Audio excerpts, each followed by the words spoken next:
Will start with the chapter बच्चे tissue. ठीक है, तो लिखो heading tissue.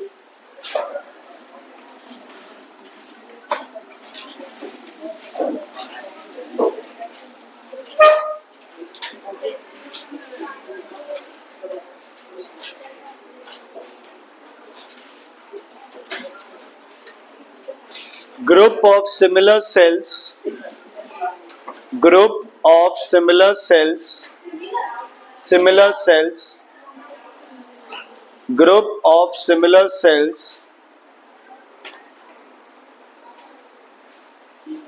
with similar structures, group of similar cells with similar structures and performing a specific function. Group of cells with similar structures and performing a similar specific function, and performing a specific function. A group of similar cells with similar structures and performing a specific function is called tissue. बच्चे ये चीज अपन ने कल भी discuss की थी कि जब सेल्स डिवाइड होने लगते हैं, तो जब सेल आगे से आगे डिवाइड होते हैं तो एक पॉइंट ऐसा आता है जब सेल्स को अपना अलग अलग काम दे दिया जाता है। इसको बोलते हो आप लिविंग थिंग्स में, इसको बोलते हो division of labour. Division of labour. जैसे क्या किया आपने, 10 मजदूर बुला लिए घर पे, 2 को आपने लगा दिया घर की सफाई पे, 2 को लगा दिया खेत में, 2 को कह दिया भाई लॉन साफ करो, 2 को बोल दिया गाड़ी धो दो। तो ये आपने डिवीजन ऑफ क्या कर दिया, लेबर कर दिया। ऐसे ही जब सेल्स बहुत ज्यादा बन रहे थे तो सेल्स ने अपने अलग अलग क्या बना लिए, ग्रुप बना लिए। And what do we call these groups as tissue. Pratik ji सुन लो, what do we call these groups as tissue. Clear है बच्चे? तो आज हम 2 तरह के टिश्यूज करेंगे बेटा। सबसे पहले जो टिश्यू करेंगे हम, वो कौन से टिश्यू है बच्चे, प्लांट टिश्यू। अब प्लांट टिश्यू में 2 तरह के टिश्यूज होते हैं, एक होता है डिवाइडिंग टिश्यू, एक होता है परमानेंट टिश्यू। ठीक है, तो डिवाइडिंग टिश्यू का नाम जो होता है बच्चे, वो होता है मेरिस्टेमेटिक टिश्यू। मेरिस्टेमेटिक टिश्यू, ठीक है, मेरिस्टेमेटिक टिश्यू। डिवाइडिंग टिश्यू का क्या नाम होता है, मेरिस्टेमेटिक टिश्यू। और दूसरा जो टिश्यू होता है अपने पास, वो होता है permanent tissue. Permanent tissue, meristematic tissue और परमानेंट टिश्यू। तेजस कहाँ है आज? तनुज दिख रहा है बोर्ड, कोई दिक्कत नहीं है?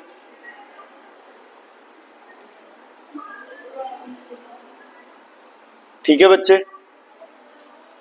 आगे बढ़े। मेरिस्टेमेटिक टिश्यू और परमानेंट टिश्यू। अब सबसे पहले बच्चे हम जो स्टडी करेंगे हमारे पास, वो कौन सा टिश्यू है बेटा, मेरिस्टेमेटिक टिश्यू। मेरिस्टेमेटिक टिश्यू जो होता है बच्चे, ये एक्टिवली डिवाइडिंग सेल्स होते हैं इसमें। Actively dividing cells, actively dividing cells.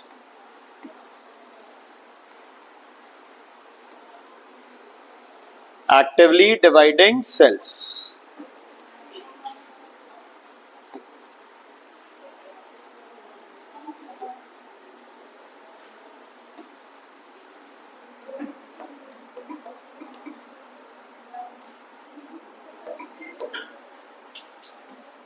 Okay, ठीक है। एक्टिवली डिवाइडिंग सेल्स 3 तरह का होता है बच्चे ये मेरिस्टेमेटिक टिश्यू। ध्यान से सुन लो बच्चे। सबसे पहले होता है एपिकल मेरिस्टम। लिखो बच्चे, apical meristem. Apical meristem, APICAL, apical meristem. 3 types होते हैं इसके। क्या होता है बच्चे, सबसे पहले एपिकल मेरिस्टम। एपिकल का मतलब होता है बच्चे अपेक्स। सीधा बैठ, मैं वैसे ही पढ़ाऊंगा फिर पूरे। एपिकल मतलब अपेक्स। अपेक्स क्या होता है, किसी चीज की टिप। ठीक है, अब ध्यान से सुनना। प्लांट ग्रोथ करेगा, मान लो ये प्लांट है, इसकी टिप ग्रो करेगी, यहां से नए पत्ते और बनेंगे। या फिर ये ब्रांच है, इसकी भी क्या ग्रो करेगी, टिप। लीव्स है, लीव्स की भी क्या ग्रो करेगी, टिप। रूट्स है, रूट्स की भी क्या ग्रो करेगी, टिप। तो जहां पे टिप्स प्रेजेंट है, जहां अपेक्स प्रेजेंट है प्लांट की, वहां कौन सा टिश्यू होगा? एपिकल मेरिस्टेमेटिक टिश्यू, या उसको आप क्या बोलेंगे? Apical meristem. Apical meristem. तो एपिकल मेरिस्टेमेटिक टिश्यू की लोकेशन लिखो, लोकेशन लिखो, apex of root, shoot and leaves. Apex of या टिप ऑफ, अपेक्स ऑफ या tip of root, stem, leaves. Tip और apex of roots, stem, leaves कौन present होता है बच्चे? Apical meristem. कहां प्रेजेंट होता है? ऐसे टिप्स पे। ठीक है। अच्छा, ये प्लांट को कैसे ग्रो कराएगा? लेंथ वाइज या हाइट वाइज? इंक्रीजेस हाइट और length of plant, increases height और length of plant. Yes sir, थोड़ी राइटिंग ध्यान से। इंक्रीजेस हाइट और लेंथ ऑफ प्लांट। अब नीचे क्लियर है? Height and length of plant clear है बच्चे? अब टिप्स पे होगा तो ऑब्वियसली प्लांट की क्या बढ़ाएगा? लेंथ बढ़ाएगा या फिर क्या बढ़ाएगा? हाइट बढ़ाएगा। अब एक तो हो गई ग्रोथ, ऐसे प्लांट लंबा ज्यादा हो रहा है, और प्लांट को बच्चे विड्थ भी बढ़ानी है अपनी। तो जो प्लांट की ये विड्थ होती है ना, डायामीटर बढ़ाना, प्लांट को अपना क्या बढ़ाना बच्चे? डायामीटर। इसको बोलते हैं गर्थ। क्या बोलते हैं बच्चे? क्या बोलते हैं? गर्थ। तो दूसरा मेरिस्टम लिखो, लेटरल मेरिस्टम। दूसरा मेरिस्टम लिखो, लेटरल मेरिस्टम। Lateral meristem. दूसरा मेरिस्टम लिखो, लेटरल मेरिस्टम। ये क्या कराएगा बच्चे? इंक्रीजेस डायामीटर और गर्थ, इंक्रीजेस डायामीटर और गर्थ, इंक्रीजेस डायामीटर और गर्थ। GIRTH, GIRTH, डायामीटर और गर्थ। ठीक है, क्लियर है? सारे के सेल्स, सारे के सारे सेल्स क्या होंगे? Actively divided. क्या होंगे बच्चे? Actively divided. ठीक है। अब ध्यान से सुनना, तीसरा है बच्चे इंटर कैलरी मेरिस्टम।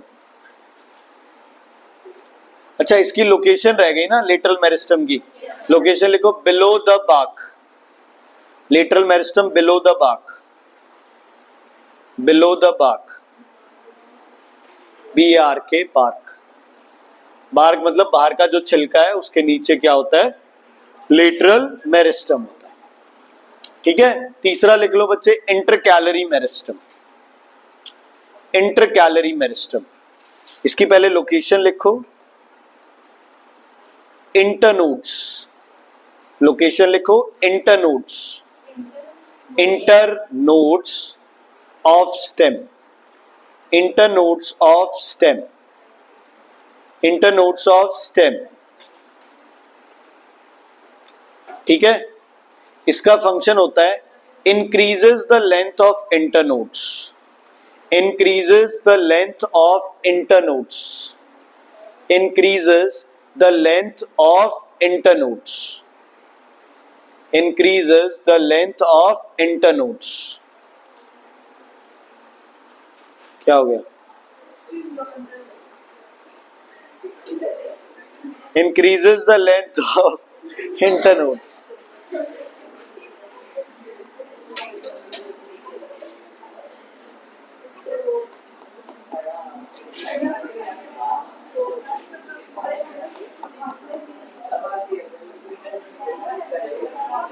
ऐसा कोई प्लांट देखा है बच्चे तुमने? कौन सा? शुगर केन, है ना? शुगर केन और इवन बैम्बू, ये दो ऐसे जिनमें क्या होता है, ऐसे सेगमेंट्स होते हैं, है ना? सेगमेंट्स होते हैं। इनको आप क्या बोलते हो बच्चे? नोड्स या फिर इंटरनोड्स। एक ही बात है बच्चे। क्या बोलते हैं इनको? नोड्स या फिर इंटरनोड। अब पता है, गन्ने के प्लांट में ये जो नोड्स या इंटरनोड्स होती है बेटा, इनसे नई ब्रांच निकलेगी। क्या निकलेगी बच्चे? इनसे नई ब्रांच निकलेगी। तो इंटरनोड वो रीजन है, कुछ नहीं बनाना बच्चे, ओ भाई, है ना? इंटरनोड वो रीजन है जहां से प्लांट में क्या बनेगी? नई ब्रांचेस बनेगी। ये तो चलो यार अपने को दिख जाता है ना? अगर आप खुद गन्ना छील के खाते हैं तो वो सेगमेंट होता है, वो खा लिया, उसके बाद इतना सा रीजन आएगा जो बड़ा वो सॉल्टी, उसको आप तोड़ के आ जाता है, तो वो रीजन क्या है, इंटरनोड्स। प्लांट के लिए वो क्या है, अच्छा है या बुरा है, अच्छा है। क्या है वो प्लांट के लिए, अच्छा है। अब ध्यान से सुनना इधर, मान लो एक ट्री है ऐसे, तो इस ट्री में अगर यहां ब्रांच निकलनी है तो ये रीजन क्या हो गया आपका, इंटरनोड। अगर जितना ये रीजन लंबा होगा क्या होगा, साइडवेज ग्रोथ क्या होगी, ज्यादा। तो लाभ के लिए कौन सा मेरिस्टम चाहिए बच्चे, इंटरकैलर। समझ आ गई, तीन आगे हो गए आपके पास एक प्लांट को प्रॉपर क्या करवाने के लिए, ग्रोथ कराने के लिए। क्लियर है बेटा, ओके। अब हम डायग्राम देखते हैं कुछ मेरिस्टेमेटिक टिश्यू के। इंटरनोड्स वो एक्सॉन एंडिंग्स होते हैं, उनको बोल देते हैं अच्छा, वो तो नोड ऑफ रैनवियर, वो स्पेस, ये वाली जगह जो बीच में आती है। सुनो, वहां से भी यही है, वहां से भी नया क्या जाएगा, एक न्यूरॉन बनेगा, वो मतलब एक्सॉन बनेगा एक। ये होता है आपका बच्चे मेरिस्टेमेटिक टिश्यू। ठीक है, ये क्या होता है बेटा, मेरिस्टेमेटिक टिश्यू। ठीक है, अच्छा सबसे पहले इसमें ढूंढो कहीं वैक्यूल प्रेजेंट है, कहाँ है। प्लांट में अगर डायग्राम में वैक्यूल होगी ना, या तो प्रॉपर आपको कलर्ड है तो ब्लू दिखाई देगी, नहीं तो कुछ भी नहीं होगा, खाली जगह दिखाई देगी। अगर किसी सेल में खाली जगह दिखाई दे रही है तो समझ लो वो क्या है, उसकी वैक्यूल, कोई कलर नहीं, कंप्लीट व्हाइट। समझ रहे हो, ऐसे लगेगा कि यहां से कुछ चीज रब कर दी है किसी ने, गायब कर दी है, वो क्या होगी, वैक्यूल होगी। क्या इसमें वैक्यूल प्रेजेंट है, फिर वही बात, कहाँ है वैक्यूल, ये तो न्यूक्लियस है, न्यूक्लियस और बीच में न्यूक्लियोलस, कहाँ है वैक्यूल, न्यूक्लियस है पूरा, ये पिंक कलर वाला। अरे यार ऐसे नहीं भाई, ये न्यूक्लियस है, ये न्यूक्लियोलस है, ये जो रीजन है ये वैक्यूल नहीं है। वैक्यूल तो ये कलर ही नहीं होगा, कुछ भी नहीं होगा इसमें, साफ ऐसे दिखेगा रीजन भी, कुछ भी नहीं है उसमें, या फिर प्रॉपर ब्लू कलर का होगा। इन टिश्यूज को क्या काम दिया है आपने या भगवान ने, डिवाइड होने का, प्लांट की क्या कराना, ग्रोथ। क्या इनको बोला भी तुम पानी स्टोर करो, क्या इनको बोला तुम फोटोसिंथेसिस करो, क्या इनको बोला भी तुम वेस्ट को करो यूज, नहीं, इनको सिर्फ एक काम करना है, डिवाइड करना है। डिवाइड किससे होता है, क्रोमोसोम्स। क्रोमोसोम्स कहाँ होते हैं, न्यूक्लियस। तो इसमें सिर्फ एक चीज इंपॉर्टेंट है, वो आपके पास है न्यूक्लियस। तो लिखो लिखो, इसके कैरेक्टरिस्टिक्स लिखा रहा हूं, मेरिस्टेमेटिक टिश्यू के कैरेक्टरिस्टिक्स, मेरिस्टेमेटिक टिश्यू के कैरेक्टरिस्टिक्स लिखो बच्चे। Thin wall made up of cellulose, thin walls made up of cellulose. सारे सेल्स एक जैसे हैं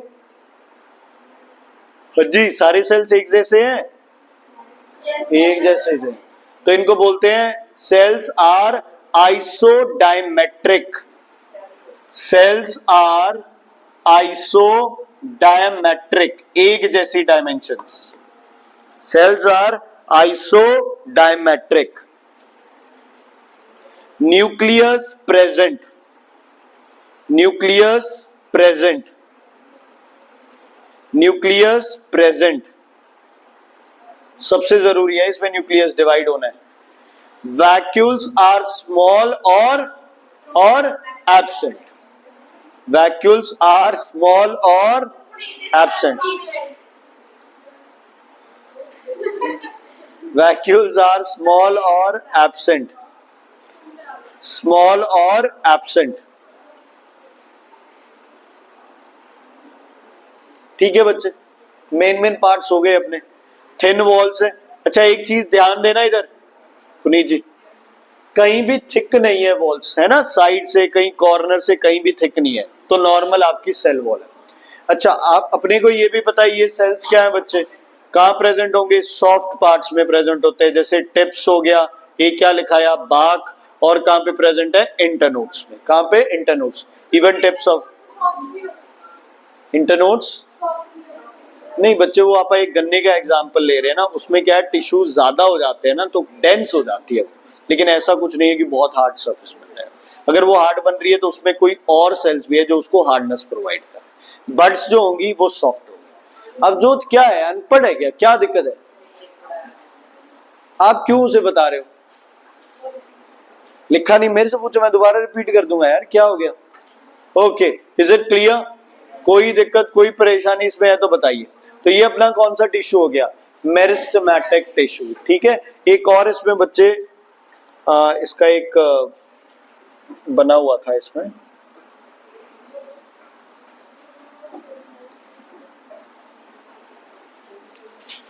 मान जा,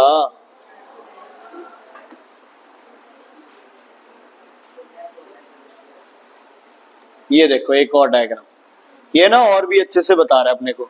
ये टिप हो गया, क्या हो गया? शूट, एपिकल मेरिस्टम हो गया, है ना। ये रूट की एपिकल मेरिस्टम हो गई। ठीक है, ये देखो ऐसे सर्कल में कौन सा गर्थ, कौन सा हो गया? लेटरल मेरिस्टम हो गया। और ये देखो जहां से पत्ते या नई ब्रांच निकलेगी वो उसको क्या बोलोगे आप? इंटरनोड। तो कौन सा हो गया? Inter calorie meristem. क्या हो गया बच्चे? Inter calorie meristem. समझ आ गई? Is it clear? ओके, अब हम बच्चे करेंगे जो अगला टिश्यू है वो है आपके पास permanent tissue. Permanent tissue, permanent tissue में दो होते हैं, एक होता है सिंपल, एक होता है कॉम्प्लेक्स। हम पहले कौन सा करेंगे बच्चे? Simple permanent. Simple permanent tissue. Simple permanent में भी पहला कैटेगरी होती है बच्चे प्रोटेक्टिव। तो इसमें हम करेंगे पहला कौन सा? Protective tissue. प्रोटेक्टिव टिश्यू बच्चे जिसमें सबसे पहला जो टिश्यू आता है नंबर 1 वो आता है आपका एपिडर्मिस। देखो किसी भी लिविंग थिंग की आउटर सरफेस को हमेशा क्या बोला जाता है बच्चे? बोलो, एपिडर्मिस। क्या बोला जाता है? एपिडर्मिस बोला जाता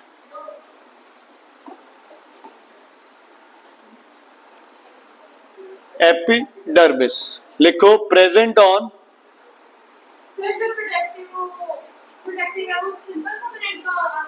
हाँ, परमानेंट का सिंपल परमानेंट और सिंपल परमानेंट का आगे प्रोटेक्टिव, प्रोटेक्टिव का आगे एपिडर्मिस, इसलिए मैंने ये नंबरिंग अलग अलग यूज की है। ठीक है, तो लिखो एपिडर्मिस की लोकेशन बच्चे पहले, एपिडर्मिस इन प्लांट। एपिडर्मिस की लोकेशन लिखो बच्चे, outer most layers of the plant, outermost layer of the plant, outermost layer of the plant, outermost layer of the plant मतलब प्लांट की outermost में कौन कौन आ जाएगा?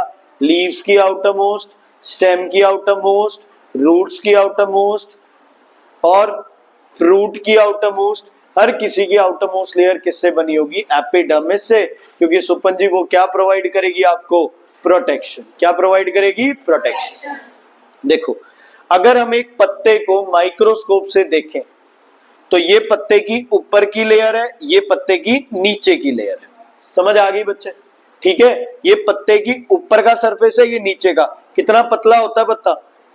लीव्स आर वेरी थिन, लेकिन उस थिन लीफ को माइक्रोस्कोप में देखो तो उसमें इतने सारे स्ट्रक्चर्स प्रेजेंट होते हैं। ये है एपिडर्मिस, अपर एपिडर्मिस, ये है लोअर एपिडर्मिस, बीच के रीजन को बोलते हैं मेसोफिल। क्या बोलते हैं? ठीक है, तो जैसे पत्ते में ऐसे ही स्टेम पे भी होगी, ऐसे ही रूट्स पे भी होगी। कौन? एपिडर्मिस। लोकेशन लिख ली। अच्छा, एक और इसके बारे में लिखो, सिक्रीट्स अ हाँ जी, secretes a waxy substance, secretes a waxy substance called cutin और क्यूटिकल। क्यूटिन और क्यूटिकल। पिछली बार एक लड़की थी तो मैंने कहा बच्चे क्या लिखा है? कहती सर कुत्तिन। ठीक है, क्यूटिन और क्यूटिकल। अरे क्या है? ये ऊपर लिखा पड़ा, सिक्रीट्स अ वैक्सी लेयर या waxy substance, secretes a waxy substance, WAXY, waxy substance, cutin और क्यूटिकल। ठीक है। अब पत्ते आपने बहुत बार देखा होगा बच्चे, बहुत बार पत्ते क्या होते हैं, बहुत ज्यादा शाइनी होते हैं। पत्ते बहुत ज्यादा क्या होते हैं बच्चे, शाइनी होते हैं।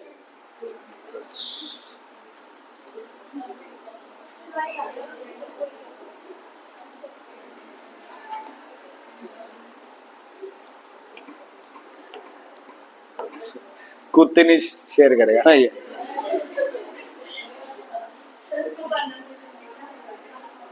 अच्छा यही रह गया काम मेरे पास। ओके ठीक है। तो पत्ता क्या होता है बच्चे, कई बार बहुत ज्यादा क्या होता है, शाइनी होता है। तो अगर लीफ शाइनी है, अब देखो पत्ते को फोटोसिंथेसिस करना है, तुम अलग ही चल रहा है, हम पढ़ा रहे, पढ़ लो। पत्ते से पानी इवेपोरेट होता है। ठीक है। हम लोग मॉइस्चराइजर क्यों लगाते हैं, क्योंकि हमारी स्किन में किसकी कमी है, वाटर की कमी है। हम कह देते हैं ऑयल कम है, ये है वो है।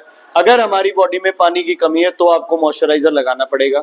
सर्दियों में बच्चे बहुत ज्यादा स्किन रफ क्यों हो जाती है, ड्राई क्यों हो जाती है, क्योंकि आप पानी कम पीते हो। अगर आप प्रॉपर पानी पियोगे तो सर्दियों में नहीं होगा।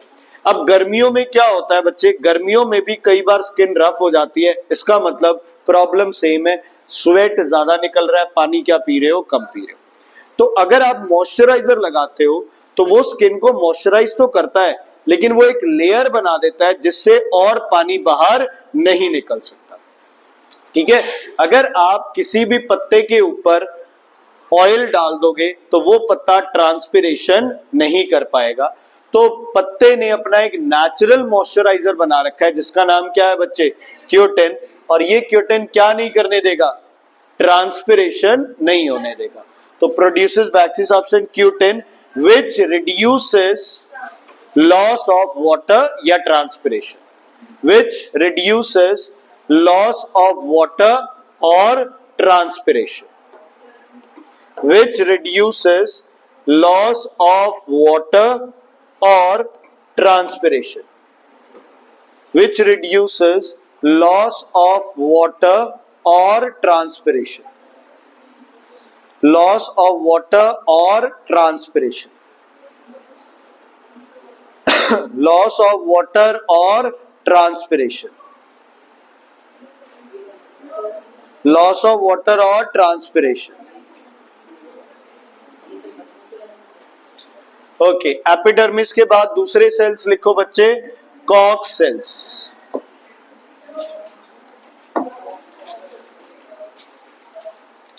देखो एक स्टेम में क्या होता है, अंदर के सेल्स क्या होते हैं, लिविंग।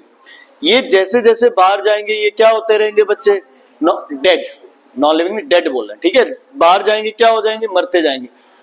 स्टेम पहले किस कलर का होता है, ग्रीन, फिर क्या होने लग जाता है, ब्राउन। तो स्टेम के बाहर जो बार्क होती है उसकी, है ना, स्टेम के बाहर जो बार्क है जो ब्राउन कलर की है बच्चे, उस रीजन को आप क्या बोलते हो, उस रीजन में जो सेल्स है उनको क्या बोलते हैं, कॉक्स सेल्स। तो लिख लो, on the outer surface of stems and roots। ये एपिडर्मिस से अगला, पहला एपिडर्मिस था, दूसरा था cork cells. Outer surface of stems and roots, outer surface of stem and roots, outer surface of stem and roots बच्चे। ठीक है।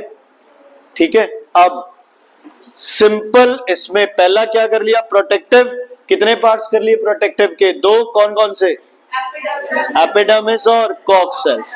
अब बच्चे सेकंड, जिसको बोलते हैं सपोर्टिव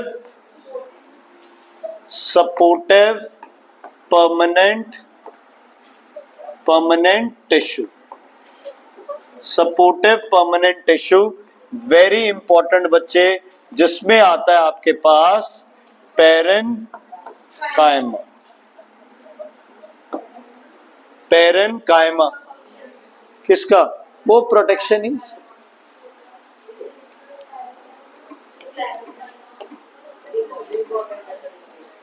किसके, सब कुछ इंपॉर्टेंट है जो कर रहे हो। इसके तीनों सबसे ज्यादा इंपॉर्टेंट। ओहो, हाँ जी, पेरेनकाइमा।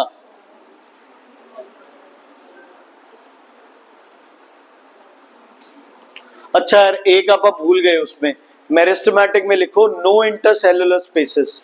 सेल्स पैक्ड थे ना प्रॉपरली। मेरिस्टेमेटिक की कैरेक्टरिस्टिक्स में लिखो no intercellular spaces, no intercellular spaces, no intercellular spaces. अब बात करते हैं सपोर्टिव टिश्यू। अब सपोर्ट कोई ऐसे नहीं है कि कोई गिर रहा है तो उसको आपने होल्ड कर लिया तो सपोर्ट दे दिया। चलो वो कौन सा सपोर्ट हो गया? Mechanical support. कौन सा सपोर्ट हो गया? Mechanical support. ठीक है। अब जब क्रिकेट खेलते हैं कोई लोग, मान लो कि 11 प्लेयर खेल रहे हैं, वो एक दूसरे को प्रॉपरली सपोर्ट कर रहे हैं ना। लेकिन आप अगर एज अ स्पेक्टेटर देखने जाते हो, आप सिर्फ वहां बैठ के विसल कर रहे हो, हूटिंग कर रहे हो, तालियां बजा रहे हो, और आप कह रहे हो हम भी इनको सपोर्ट कर रहे हैं, तो आप डायरेक्ट नहीं कर रहे, लेकिन इनडायरेक्टली इमोशनल सपोर्ट आप उन बंदों को दे रहे हो। तो ऐसे ही प्लांट को सिर्फ पकड़ के ऐसे सीधा रखना इज नॉट सपोर्ट। प्लांट के लिए खाना बनाना इज सपोर्ट, प्लांट के लिए खाना स्टोर करना इज सपोर्ट, उससे भी क्या करते हैं? सपोर्ट। प्लांट को मूवमेंट कराना इज सपोर्ट बच्चे। ठीक है। तो पेरेनकाइमा लिखो, stores food and provides mechanical support to the plant. Stores food and provides mechanical support to the plant. Location भी बताता हूं। Provides mechanical support to the plant. ठीक है बच्चे। लिविंग होंगे, डेड होंगे, नॉन लिविंग होंगे? लिविंग है लेकिन डिवाइड नहीं कर सकते। Living cells, living cells. Actually meristematic tissue जब अपनी डिवाइडिंग कैपेसिटी लूज कर देता है तो वो क्या बन जाता है? परमानेंट। परमानेंट में पेरेनकाइमा, कोलन, स्केलेटन जो भी है। लोकेशन भी लिखते हैं। अब खाना कहां कहां स्टोर होगा प्लांट में? एक प्लांट में एक बात करें, वो तो सेल में सेल ऑर्गेनली हो गई। प्लांट में लीव्स में भी होगा, स्टेम में भी होगा और रूट्स में भी होगा। तो पेरेनकाइमा लगभग प्लांट में हर जगह होता है ना? Present in all regions, present in nearly all regions, present in nearly all regions, especially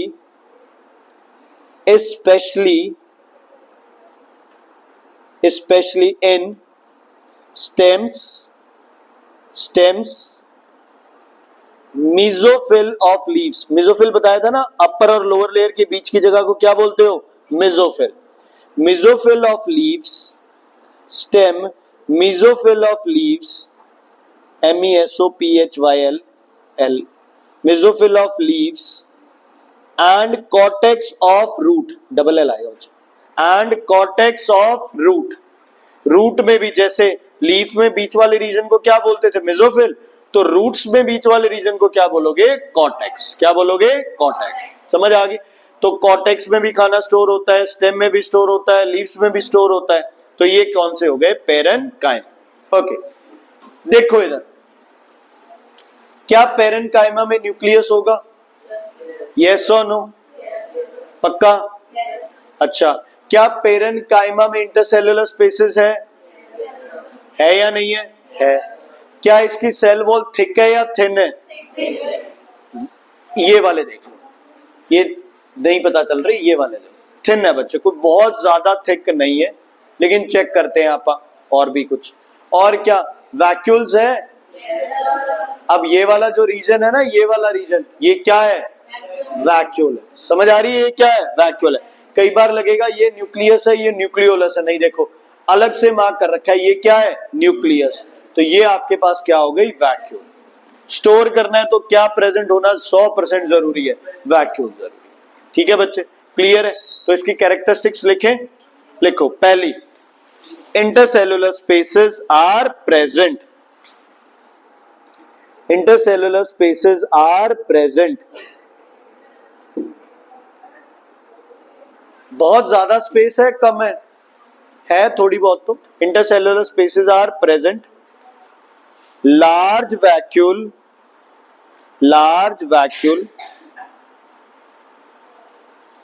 dense cytoplasm with nucleus. Large vacuole है, साइटोप्लाज्म डेंस है, dense cytoplasm with nucleus. Large vacuole, dense cytoplasm with nucleus. Large vacuole, dense cytoplasm with nucleus. ठीक है, clear है बच्चे? Cell wall is elastic and thin. Cell wall is elastic and thin. किससे बनी होती है cell wall? ठीक है, cellulose. Cell wall is elastic and thin. Cells are isodimetric. Cells are isodimetric. Cells are isodimetric.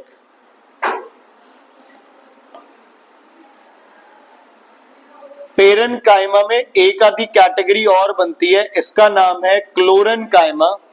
क्लोरेन्काइमा means this is parenchyma with, हाँ जी, with, very good, with chlorophyll या chloroplast. अगर पेरेन्काइमा में क्लोरोफिल है तो उसको क्या बोलेंगे? क्लोरेन्काइमा। और ये क्या करेगा बच्चे? प्रोसेस बोलो, फोटोसिंथेसिस। ठीक है, अगर पेरेन्काइमा टिश्यू में क्लोरोफिल है, बच्चे क्या लिख रहा है वो? कोई आई साइट प्रॉब्लम है? क्या दिक्कत है? आप क्या दिखाई जा रहे हो पीछे बार बार? वैसे ही उठा रहे हो, मुझे लग रहा है वो जैसे। हाँ जी, parenchyma with chlorophyll is called chlorenchyma. कहाँ होगा ये? पत्तों में जैसे। ठीक है, क्लियर है बेटा? ये एक स्पेशल केस है कि अगर पेरेन्काइमा में है क्लोरोप्लास्ट, क्लोरोफिल, तो वो क्या करेगा? फोटोसिंथेसिस। तो पेरेन्काइमा का ये कौन सा फंक्शन हो गया? थर्ड हो गया, सपोर्ट, स्टोर और फोटोसिंथेसिस करेगा। ओके, अगर पेरेन्काइमा में लार्ज एयर स्पेसेस हो, लार्ज एयर स्पेसेस, तो ये कौन सा बन जाएगा बच्चे? एरेन्काइमा। अगर पेरेन्काइमा में बहुत बड़ी बड़ी एयर स्पेसेस है तो ये पेरेन्काइमा बन जाएगा एरेन्काइमा। क्या बन जाएगा बच्चे? बोलो, एरेन्काइमा। लार्ज एयर स्पेसेस प्रेजेंट है तो you will call it एरेन्काइमा।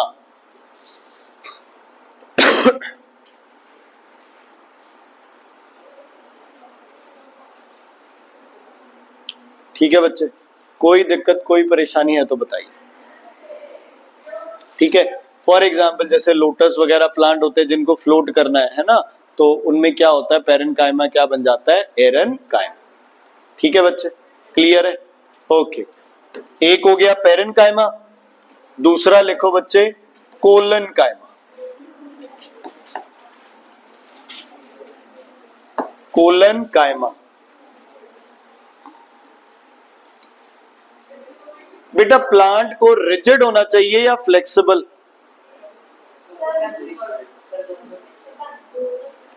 Rigid होना चाहिए या फ्लेक्सिबल? कोलनकाइमा लिखो, कोलनकाइमा। पेरेन्काइमा से अगला कोलनकाइमा बेटा। फ्लेक्सिबल होना चाहिए, बताओ जल्दी बोलो।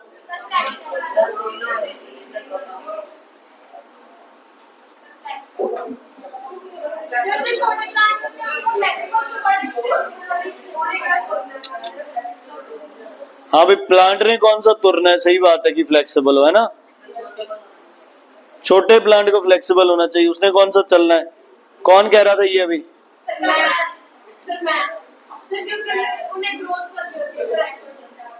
मैं कह रहा हूँ प्लांट को फ्लेक्सिबल होना चाहिए या रिजिड होना चाहिए यार? एक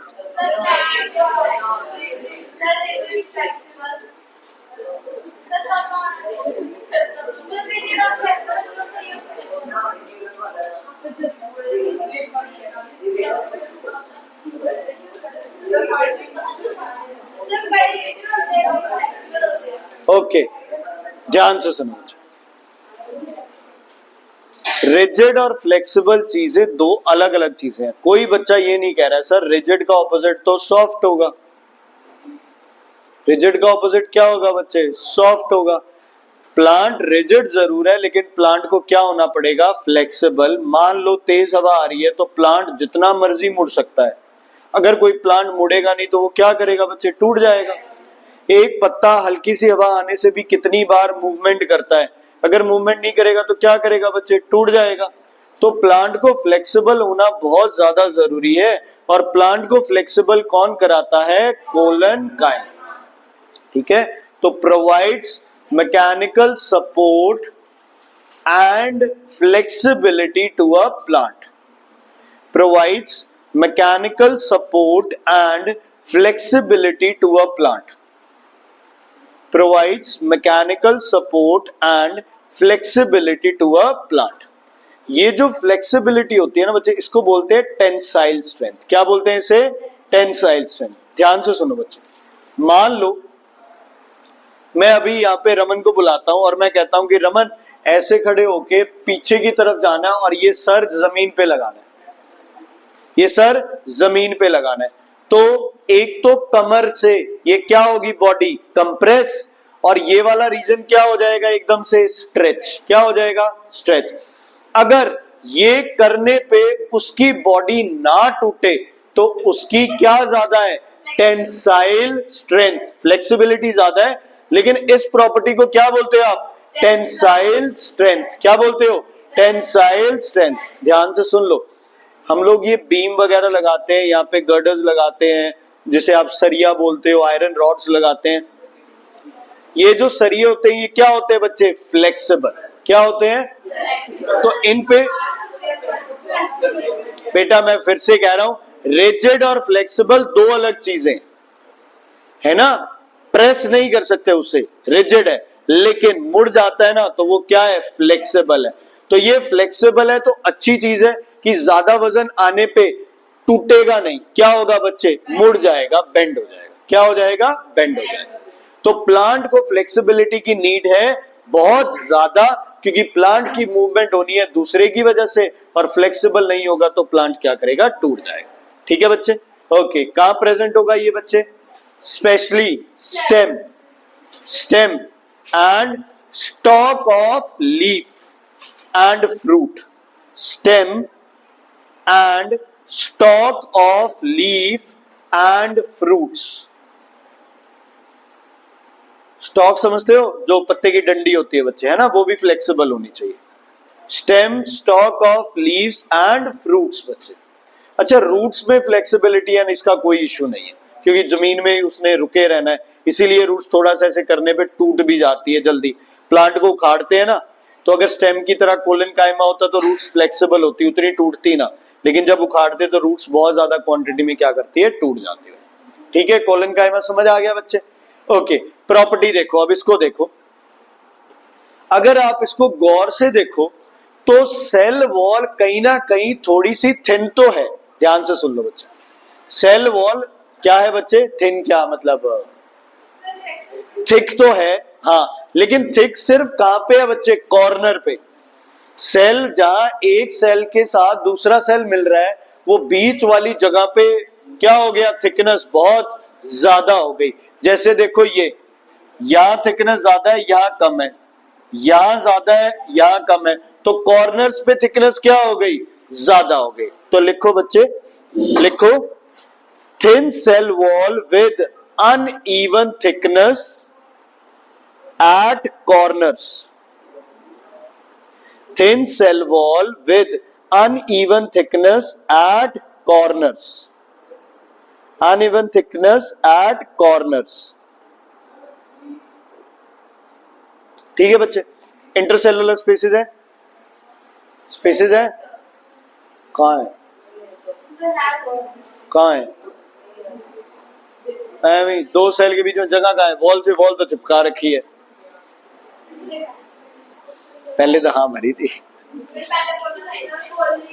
बोला था ना। चल करूं फोन?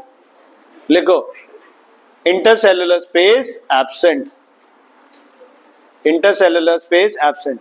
जल्दी लिखो फिर रमन जी करेंगे activity. Intercellular space absent, Raman हो जाएगा नहीं होगा? इंटरसेलुलर स्पेस एब्सेंट, समर करेगा उसके बाद। Intercellular space absent, cells are elongated, cells are elongated, cells are elongated, cells are elongated। Nucleus present है, वैक्यूल होती तो है, मतलब पेरेन्काइमा जितनी लार्ज नहीं है, स्मॉल ही होती है इसमें।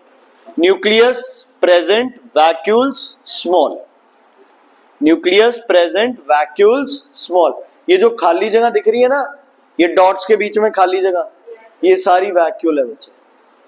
वैक्यूल है तो सही, लेकिन क्या है, स्मॉल है, क्योंकि वैक्यूल का अलग से कोई काम नहीं है।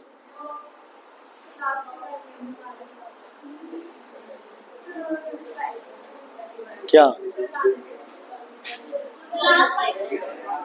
सुनो, क्लियर है बच्चे? ये चीजें क्लियर हो गई?